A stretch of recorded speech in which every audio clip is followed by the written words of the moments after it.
I'm often asked, what's the #1 case in civil procedure history? I got to tell you, that's an easy one. It's Erie Railroad versus Tompkins. It's the case that established the Erie Doctrine.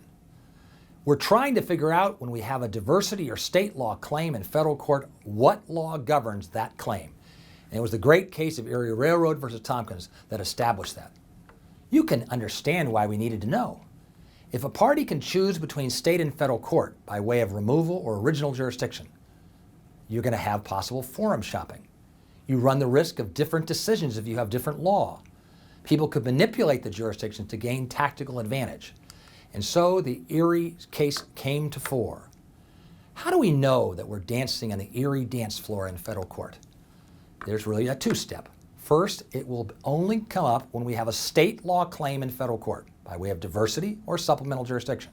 And two, the state and federal rules are in conflict. Hence, we have to decide what law applies. Because the purpose of the Erie Doctrine is to discourage the evils of forum shopping, where someone can obtain a different result in equitable administration of laws as a result of choosing state or federal court. And that's why the Erie Doctrine came into place. Drum roll, please. Here's the Erie Doctrine. If you have a state law claim in federal court, you will apply state substantive law and federal procedural law. That's the holding of Erie Railroad versus Tompkins. When we think of Harry Tompkins as he walked on that railroad track in Hughstown, Pennsylvania, and the train came by, and as a result of the negligence of the train company, his right arm was severed when a train car door was opening and closing. His loss of his right arm led to the #1 case in civil procedure history.